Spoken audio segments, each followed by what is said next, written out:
Yeah.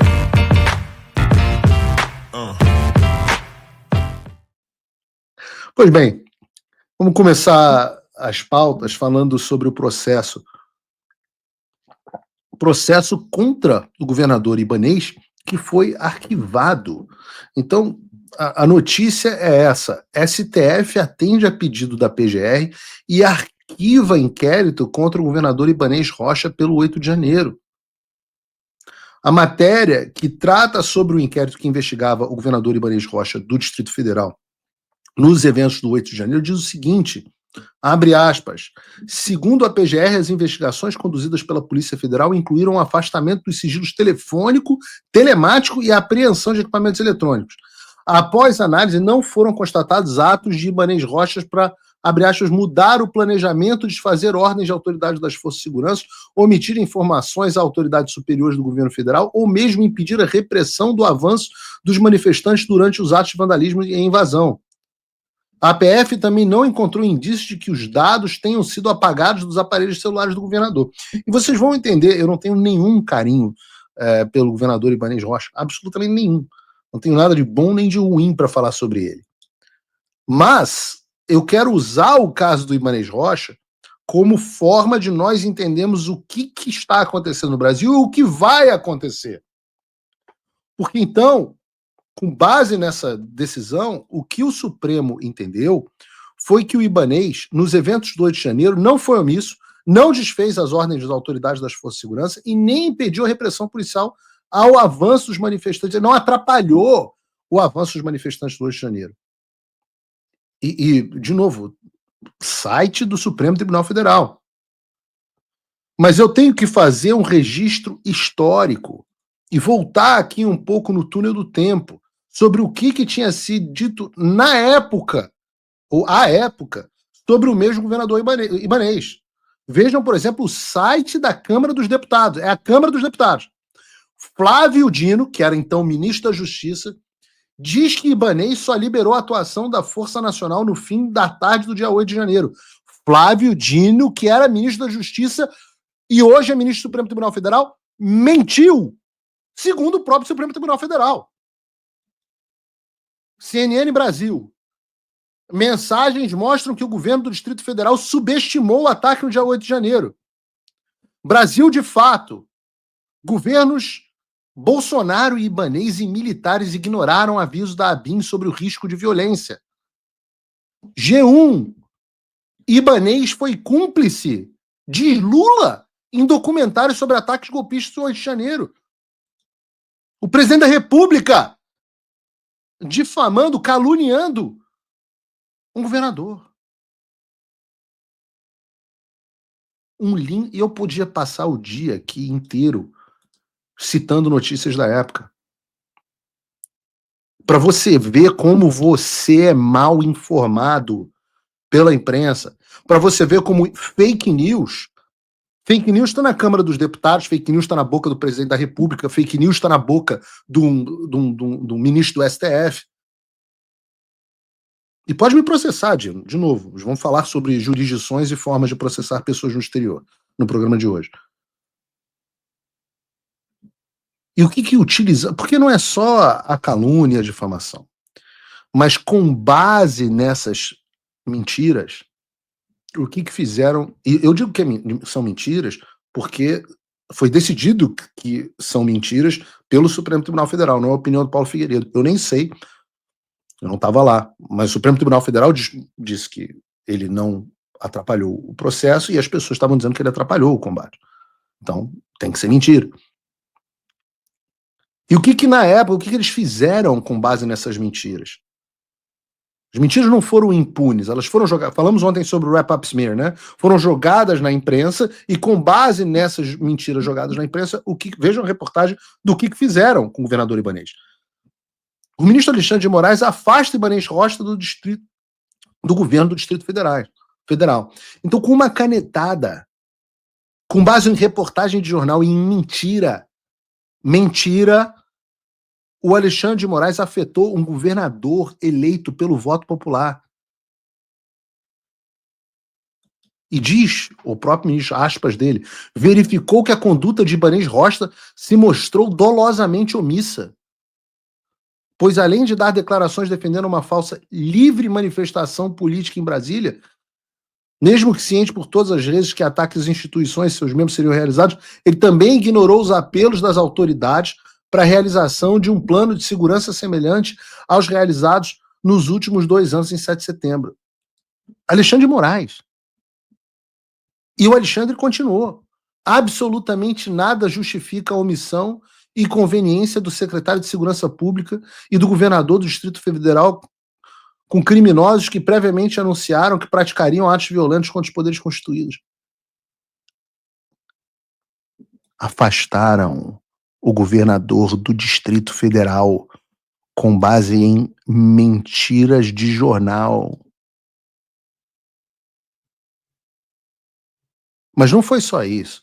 Além de afastarem o governador, quebrarem todos os seus sigilos, jogarem o seu nome na lama, etc, etc, os revolucionários loucos, os transloucados, no caso trans faz sentido,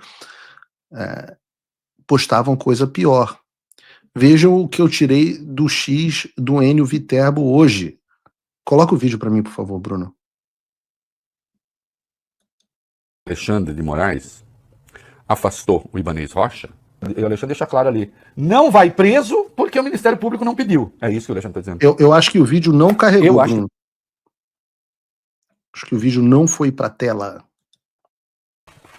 Não que ninguém queira Quando ver o Alexandre de Reinaldo Moraes Azevedo.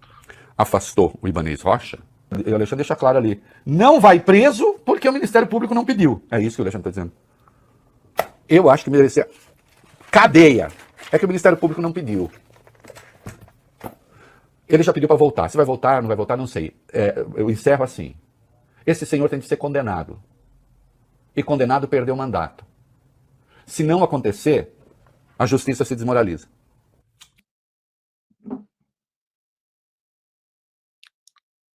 Se desmoralizou?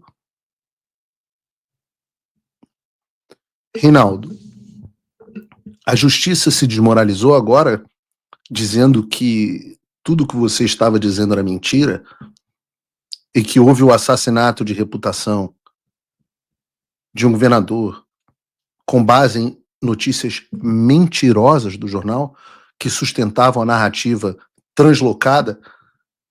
E se vocês estavam mentindo sobre isso, Reinaldo, sobre o que mais vocês estavam mentindo? Se vocês estão dispostos a tirar o mandato de um governador eleito com base em mentira, a quebrar todos os sigilos, a difamá-lo e até a jogá-los na prisão com base em mentiras, ao que mais vocês estão dispostos?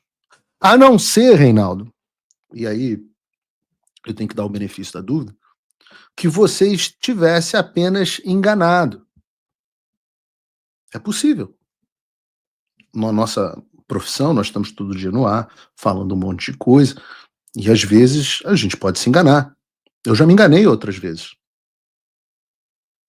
Foram poucas, mas eu já me enganei. E aí a gente se retrata. Reinaldo, você se retratou porque você estava pedindo a prisão de uma pessoa inocente. E se não for, na época o Procurador-Geral da República ainda era o Augusto Aras. Se não fosse o Aras, mas o Gonê, como tinha hoje, provavelmente ele tinha pedido a prisão do Ibanez. Então vejam o nível do acontecimento, dos comentaristas, o sujeito pedindo prisão de um inocente, que não só já era inocente à época, mas agora é julgado inocente pelo próprio Alexandre de Moraes, que foi quem o afastou. Que loucura é essa? Que irresponsabilidade. Dá nojo. E eu me pergunto, quem vai devolver a vida desse cara? Vai ficar por isso mesmo? O cara foi afastado do cargo, teve a carreira política destroçada de novo. Eu não tenho nada de bom para falar de Ibanez, nem de ruim. Mas vocês do Distrito Federal elegeram o cara. Então elegeram o cara que o cara cumpre o seu... Mas não. Fora o estresse, fora a vida destruída, para no final das contas o Alexandre falar, não fez nada daquilo, mas fica tranquilo que eu já espalhei a narrativa, já utilizei isso, já instrumentalizei, a Globo News já bateu nisso 24 horas por dia, instrumentalizei a questão do golpe, mas podia rolar pelo menos um tapinha nas costas, foi mal, brother, foi mal aí, malzão aí, a gente diz no Rio assim, pô, malzão aí, mas não, nenhum malzão aí. E é por isso que eu digo para vocês que a discussão do momento é a anistia, e tem que haver, mas a discussão de daqui a 2 anos é a que está ocorrendo nos Estados Unidos. A discussão futura é sobre reparações. Tem que haver reparação, indenização, legislação específica para indenizar essas pessoas com reparação financeira e responsabilização individual dos agentes públicos. Não do jornalista. Jornalista, liberdade de imprensa é isso, ele pode falar a merda que ele quiser, e aí o público vai lá e cobra o Reinaldo. Você pode pegar esse público e ir lá, cobrar o Reinaldo. Vira lá para o Reinaldo e fala, Reinaldo, você é um lixo, você estava pedindo prisão de inocente, seu merda, você tem todo o direito de fazer isso. Você tem todo o direito de cobrar, eu não sei nem qual é a emissora que passa essa história, deve ser uma dessas que ninguém assiste, uma Band News, sei lá, uma porra dessa que ninguém vê. Reinaldo Azevedo tem muito menos audiência que eu hoje em dia. Mas vai lá, vira para a emissora e fala, vem cá, vocês não vão se retratar, não? Olha a vergonha que os comentaristas de vocês estão passando, pedindo prisão de um homem inocente, cadê a retratação? E claro, o Ibanez pode pedir reparação judicial na justiça comum, calúnia, injúria, difamação, etc. Agora, os agentes públicos que participaram desse processo precisam ser responsabilizados, como agora já estão sendo responsabilizados nos Estados Unidos. Eu trouxe aqui o Eliel Rosa, que explicou como está esse processo. As vítimas do 6 de janeiro nos Estados Unidos estão começando a entrar em filas para reparações, processos múltiplos. E as vítimas do 8 de janeiro têm que também se preparar para pedirem reparações ao Estado brasileiro. E eu acho que deve haver perda de função e responsabilização do Alexandre de Moraes, do Flávio Dino e de todos que participaram desse processo. Infelizmente, no final das contas, vai sobrar muita coisa para o pagador de impostos brasileiro. Ou seja, no final das contas, nós vamos ter que pagar a reparação para essas pessoas que sofreram tanto nesse processo. Yeah.